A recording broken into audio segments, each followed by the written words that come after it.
Bom dia a todos vocês. Vamos começar hoje essa videoaula, essa nova metodologia que a gente está implementando enquanto estamos enfrentando, né, essa questão da pandemia. Mas vamos acompanhar, vamos continuar nossas aulas. Hoje, começando o nosso capítulo 3, o capítulo que fala da separação de substâncias nas misturas. Nas aulas passadas, quando a gente falou de propriedades específicas, né, no gráfico de mudança de fase, a gente viu o que é uma substância pura, o que é uma mistura. Uma mistura é quando eu tenho um sistema que tem mais de uma substância. Vamos acompanhar aqui comigo? Nós temos basicamente dois tipos de misturas. Por enquanto, é importante a gente saber esses dois tipos. Claro que existem outras situações, mas por enquanto, esses dois tipos. Existem as misturas chamadas homogêneas e as misturas chamadas heterogêneas. Tá? As misturas heterogêneas, ela tem mais de uma fase visível. O que que é uma fase? É aquilo que eu consigo ver. Imagina um copo onde eu tenho, por exemplo, um pouquinho de água e um pouquinho de óleo. Tá? Eu consigo ver bem distintamente as duas coisas, o que é água, o que é óleo. Então ali eu tenho dois componentes e eu tenho duas fases, ok? É muito importante não confundir também o que é componente e o que é fase. Se eu tenho, por exemplo, um copo de água com gelo, eu tenho duas fases, a fase de água líquida e a fase de água sólida, que é o gelo. No entanto, eu só tenho um único componente. Dito isso, é, é importante então que não seja feita essa confusão, tá? De fase e de componente. Uma mistura heterogênea, ela tem mais de uma fase e mais de um componente, ok? Ficou claro? Uma mistura homogênea, ela só tem uma fase, independente da quantidade de componentes. Quando eu tenho, por exemplo, uma solução de água com sal ou de água com álcool e sal, eu tenho uma mistura homogênea, eu só consigo ver uma fase. No entanto, eu tenho vários componentes. Água com sal, dois componentes. Água, álcool e sal, três componentes. Mas eu só consigo ver uma única fase. Dito isso, bom, eh, eu posso separar esses componentes, essas substâncias que compõem as misturas, de diversas formas. Nós vamos ver aqui nessa videoaula as mais importantes, ok? Está falando aqui no nosso slide, os critérios de pureza são testes de laboratórios para verificar se uma substância é pura. A gente já viu isso lá no gráfico de mudança de fase. Lembra que quando a substância é pura e eu aqueço, ponto de fusão e de ebulição são constantes. Se o ponto de fusão e de ebulição variam, quer dizer que eu tenho uma mistura. Mas vamos lá, como eu faço então para separar essas substâncias? A gente aqui vai falar primeiro de misturas heterogêneas, quando todas as fases são sólidas, ou seja, todas as partes envolvidas são sólidas. Como que eu posso separar isso? Alguns processos são mecânicos, alguns processos manuais, enfim, vamos analisar um por um. Lembrando que esse capítulo começa na página 58 do nosso livro, tá? E no final vou passar algumas atividades. Bom, vamos lá. Primeiro processo, o processo manual, que pode ser feito através de catação, literalmente catar a substância, separando aquilo que eu preciso e separando aquilo que eu não preciso, ok? Pode ser feito através, com a própria mão, ou com uma pinça, ou com qualquer outra ferramenta. Tá? Um exemplo clássico disso é quando você vai preparar o feijão lá na sua casa, você pega o feijão e separa o grão que está bacana daquilo que é impureza, do pedacinho de terra, da pedra, do pedacinho de palha que sempre vem junto, ok? Esse primeiro processo, então, se chama catação, é literalmente catar. Um segundo processo chamado ventilação. Ventilação vai separar aquilo que é mais leve daquilo que é mais pesado, como a corrente de ar. Isso é muito utilizado em colheitas, colheita de café, em outras lavouras, e as máquinas colheitadeiras, né, principalmente de milho e soja, funcionam também com esse processo. Dentro da máquina, né, no momento que ela colheita toda aquela rama, ali dentro tem um sistema que separa os grãos da folhagem das ramas e isso tudo passa por um grande ventilador.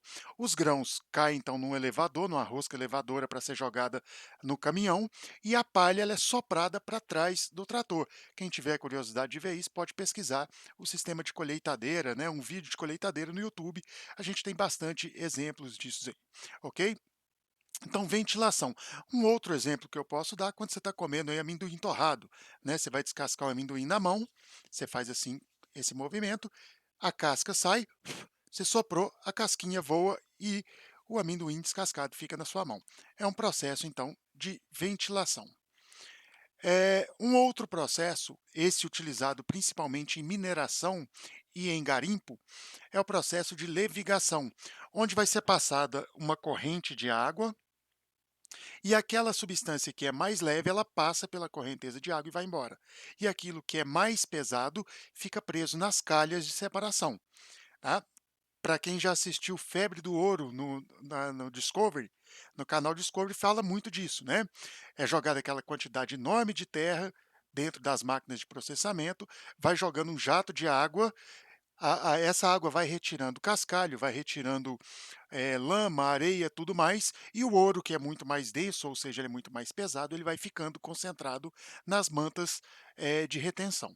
Ok? Esse processo, então, chamado levigação. Um outro processo também que é bastante usado, principalmente em estações de tratamento de água, tá? É o processo de flotação ou flutuação. Também separa substâncias pela sua densidade. Aquilo que é muito mais leve, muito menos denso, vai flutuar no líquido e aquilo que é muito mais pesado vai afundar no líquido. Depois, através de outros processos que a gente vai ver mais adiante, a gente separa esse líquido e as duas substâncias, ok? Para dar um exemplo prático, vamos imaginar que eu tenha deixado cair pó de madeira, uma serragem bem fininha no meio de areia, tá? Então deixei cair pó de madeira na areia. Eu não posso usar essa areia numa construção sob o risco de enfraquecer toda a estrutura. O que que eu faço? Eu jogo essa areia, eu misturo essa areia então num recipiente com água, a areia vai afundar e a serragem vai flutuar. Então eu posso tirar toda essa serragem e eu fico com a minha areia mais pura. Só um exemplo um pouquinho mais prático. Um outro processo se chama dissolução fracionada. Esse é um processo utilizado mais em laboratório, enfim. Aqui no nosso slide a gente tem uma demonstração mais prática, uma demonstração simples, um pouquinho mais prática. Tá? Eu tenho areia e sal. Eu preciso extrair esse sal dessa areia, não importa agora o motivo, mas eu preciso extrair.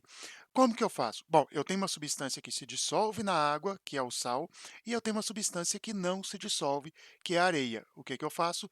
Misturo essa minha mistura sólida de areia com sal na água. O sal vai se dissolver na água e a areia não. Por outros processos que a gente vai ver mais adiante, eu consigo separar então essa areia e depois retirar o sal da água. Ficou claro? Bom, vamos mais adiante, separação magnética. A separação magnética também ela é muito utilizada, principalmente em algumas etapas das minerações, para separar metais nobres de metais menos nobres, e também nas indústrias de reciclagem. É muito importante separar alguns materiais. Para se ter uma ideia, na reciclagem de latinhas de alumínio, eu não posso fundir junto com a latinha de alumínio nenhum outro tipo de metal, né, sob o risco de contaminar esse alumínio e ele perder as propriedades dele. Então a gente faz uma separação magnética, visto que o alumínio ele não tem ação magnética, ele não é atraído por ímãs, né? Então se eu tenho ali um universo de latas ou de pedaços de alumínio e ali no meio eu tenho contaminantes de aço, de ferro ou de outras substâncias, eu passo ali um eletroímã, né? Todas as substâncias que não são o alumínio e que têm propriedades magnéticas vão ficar presas. Ou, para dar um exemplo bem prático, se eu precisar achar uma agulha no palheiro, é só usar um ímã, não é mesmo? Eu passo um ímã ali bem forte, a agulha vai prender no ímã, está tudo certo. ok? Separação magnética, então eu utilizo a força eletromagnética, a força de ímã, para separar a substância que tem a ação eletromagnética daquela que não tem. Fusão fracionada. Tá? A fusão fracionada ela é utilizada para separar principalmente metais na hora que as indústrias vão fazer ligas metálicas. Só para dar um exemplo. Tá? Eu vou aquecer as minhas substâncias que estão no estado sólido até que, como nós já vimos, cada substância tem o seu ponto de fusão que é específico, então são diferentes. Quando eu atingir uma certa temperatura, essa substância A vai derreter e a substância B vai permanecer sólida. Então, eu consigo separar as duas substâncias. Ah, mas não seria mais fácil ir lá e catar uma substância? Sim. Se eu estiver falando de pedaços enormes, sim. Mas imagina que eu tenho limalha, por exemplo, resto de siderurgia ou resto de oficinas de usinagem, onde eu tenho vários metais que estão misturados, o pó de vários metais misturados. Esse pó de metal a gente chama de limalha. Tá? Então, se eu tenho esses pós que estão misturados, como que eu faço para separar? Se todos eles têm ação magnética, eu não posso usar uma separação magnética, por exemplo. Né? Se todos eles eu coloco na água e afundam, então não posso usar flotação. Eu posso usar uma fusão fracionada. É interessante falar também que esse método, ele também é comumente usado nos garimpos ilegais, onde é misturado o mercúrio junto com aquele todo aquele solo que é capturado para fazer o garimpo, é jogado mercúrio, o mercúrio então reage com o ouro que está em partículas, está na forma de pó, e forma um amálgama.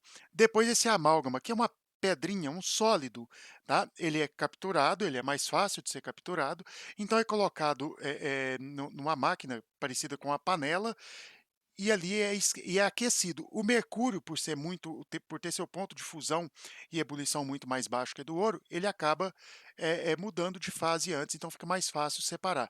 Mas é um processo que é extremamente contaminante para o meio ambiente, por isso ele é utilizado majoritariamente em garimpo clandestino. Tá? Um outro processo é a cristalização fracionada. Bom, nesse caso, eu vou misturar um líquido que vai dissolver todas as substâncias que eu quero separar. E depois eu deixo esse líquido evaporar. Quando esse líquido evapora, cada substância cristaliza separadamente. Para dar um exemplo, se eu uso eh, sei lá, vamos colocar duas substâncias aleatórias, vamos colocar sal e açúcar, ok? Duas substâncias do cotidiano. Eu misturo as duas, tá, as duas misturadas. Por acidente na sua casa, você colocou açúcar refinado na vasilha de sal. E aí, como é que você vai fazer para separar? Né? Então, nesse caso, você vai misturar toda essa mistura de sal e açúcar num recipiente com muita água para dissolver tudo. E depois você vai colocar, olha que bacana, você coloca um barbantinho sujo de açúcar e um barbantinho sujo de sal dentro dessa água e deixa isso em repouso. Conforme a água vai evaporando, ali naquele barbantinho onde tinha açúcar, todo o açúcar tende a cristalizar ali. E o barbantinho que tinha sal, todo o sal tende a cristalizar ali. Olha que bacana. Isso chama cristalização fracionada. Um processo também que é bastante utilizado se chama peneiração ou tamização. O que é isso? É passar por uma peneira, é tirar de acordo com o tamanho, é separar uma substância de acordo com o tamanho da trama propriamente dita da peneira. Então, aquilo que for menor do que a trama da peneira passa, aquilo que for maior fica, né? Fica separado. É um processo bem simples. Até agora, a gente está falando aí de todas as substâncias, né, de misturas heterogêneas quando todas as fases estão sólidas. A partir de agora, a gente vai falar de substâncias quando pelo menos uma das fases não é sólida. Ou seja, eu tenho uma fase sólida e uma fase líquida, ou eu tenho uma fase sólida e uma fase gasosa. Ok? Bom, vamos lá. Primeiro, a gente vai falar da sedimentação. Sedimentação, na verdade, é a separação também por densidade. É quando eu deixo um sistema onde eu tenho um líquido e um sólido, e o sólido, sendo mais denso, ele vai se depositar no fundo do recipiente. Tá? Quando você vai fazer um tratamento de piscina, por exemplo, você joga lá o produto químico, né, a barrilha, o cloro, o sulfato de cobre, que são as substâncias normalmente usadas para fazer a limpeza da piscina, E se você deixa a sua piscina em repouso, todas as impurezas se depositam no fundo. Então, com todo esse processo químico, a adição dessas substâncias, né, existe uma aglutinação, a densidade aumenta, vai tudo para o fundo, depois você passa com aquele aspirador, né, no fundo da piscina e recolhe toda a sujeira. É um processo, né, que a gente chama de sedimentação, também utilizado nas estações de tratamento de água. Ok? As estações de tratamento de água, o primeiro processo é o processo de sedimentação. É o processo onde aquela água barrenta, ela vai sedimentar e aquela parte mais pesada, que é o barro, que é o lodo, ela começa a se depositar no fundo. Decantação. É um processo muito parecido com a sedimentação também, tá certo? Depois dessa sedimentação, então, a parte líquida vai ser escoada, ela vai escorrer e passar de forma mais límpida. Enfim, filtração, tá? A filtração, ela pode ser tanto de sólido com líquido ou sólido com gasoso, ok? Um exemplo de sólido com líquido, quando você está fazendo, você vai o filtro da sua casa, né? Você recebe a água da sua rede de água, que vem normal lá da rua, ela passa por um filtro, ok? Então, toda a parte sólida, a parte de impureza que está na tubulação, alguma impureza que foi captada na sua caixa d'água, enfim, tudo aquilo que é sólido fica restrito, fica ali preso no filtro. E a parte líquida, que é a água, ela consegue passar por esse filtro. Detalhe: soluções não podem ser separadas por filtração. Então, você tem, por exemplo, uma água barrenta com sais minerais, que é o que normalmente acontece, o barro, a parte mais, a parte maior, vamos dizer assim, tá? Ela fica restrita no filtro, mas os sais minerais que compõem uma solução e não uma mistura, depois a gente vai falar disso numa próxima aula, os sais minerais eles não ficam retidos no filtro, eles passam normalmente. Então, se você colocar no filtro da sua casa água com sal, a água que vai sair é uma água filtrada salgada, ok? O sal ele não sai, porque ele compõe uma solução. Eu preciso de outros processos. Um exemplo de sólido com gasoso, a gente pode dar o aspirador de pó, o filtro de ar do ar-condicionado da sua casa, o filtro de ar do motor do seu carro, ok? A própria mucosa que nós temos e os pelos que nós temos dentro do nariz funcionam como um filtro de ar. Você pode notar que quando a gente está num ambiente muito empoeirado, que a gente começa a respirar um ambiente com muita poeira, o nosso nariz fica todo cheio de poeira na nossa narina, né? Por quê? Isso aqui funciona como um filtro de ar, separando essa partícula sólida que está em suspensão do ar que efetivamente vai chegar no seu pulmão, ok? Passando aqui, centrifugação. A centrifugação ela é um processo parecido com a decantação, no entanto, é um processo forçado. Ok? Eu tenho pressa para que isso aconteça, eu preciso forçar isso a acontecer de uma forma mais rápida. Como que eu vou fazer isso? Com a máquina chamada centrífuga. É muito utilizado em exame de sangue, por exemplo, para separar o plasma do sangue, que é a parte líquida, das hemácias e plaquetas e outras coisas, que é a parte sólida no exame de sangue. Ok? Então, eu tenho um sistema onde a substância que eu quero separar vai ser submetida a uma rotação muito rápida e pela força centrífuga, desculpa, a força centrífuga vai forçar a parte mais pesada a se afastar, a ir para o fundo do recipiente. Esse é o processo de centrifugação. Uma sifonação. Uma sifonação é um processo onde eu retiro uma parte líquida de uma mistura que pode ser de dois líquidos ou de dois sólidos. Lá atrás, quando eu falei da decantação, lembra quando eu falei da, do outro processo também, eu falei que mais adiante a gente ia ver como separar. Bom, imagina que eu tenho um sistema de areia e água, ok? Eu deixo isso em descanso, a areia vai para o fundo. Ela já é, ela é mais densa, nós já vimos isso aí num outro sistema aí para trás, né? Já vimos isso numa outra explicação. Então, a areia é a parte mais densa, ela vai decantar, ela vai ficar no fundo. Como que eu retiro essa água? Uma das maneiras possíveis é através da sifonação. Eu tenho um aparelho que eu chamo de sifão, ou pode ser uma mangueira, enfim, onde eu retiro essa parte líquida, por sucção. Isso pode ser observado aí na figura da esquerda, ok? Ou quando eu tenho dois líquidos, no caso de água e óleo, por exemplo. Tanque de combustível de caminhão tem um sifão, porque é comum o óleo diesel armazenar água, ele absorver a umidade do ar e começar a depositar água no fundo. Se o motor do caminhão puxa essa água, ele para de funcionar e causa um defeito. Tá? Então, o que acontece? Eu tenho um pequeno reservatório no fundo do tanque de combustível desses caminhões, onde essa água é depositada. De tempos em tempos, o mecânico ou o próprio motorista tem que ir lá e abrir esse sifão. Quando ele abre o sifão, ele esgota o líquido que está mais denso, que está depositado no fundo, ele esgota esse líquido. Quando esse líquido acaba, se fecha o sifão e aí a gente consegue fazer essa separação das duas substâncias. Isso pode ser visto aqui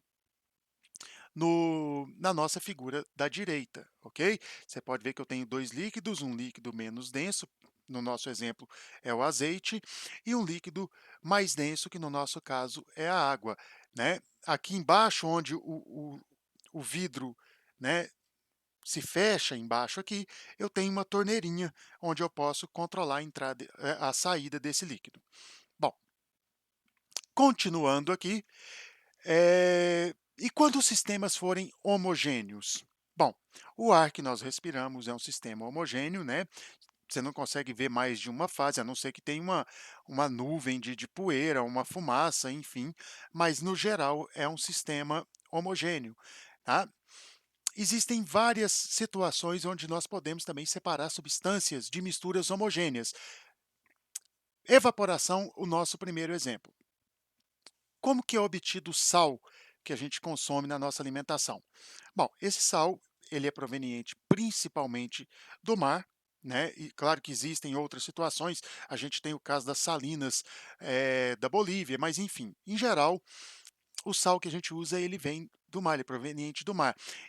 Então, a água do mar ela é colocada em grandes superfícies, grandes piscinas, com uma profundidade menor, uma profundidade que varia de 20 até 50 centímetros, mas que tem muita extensão.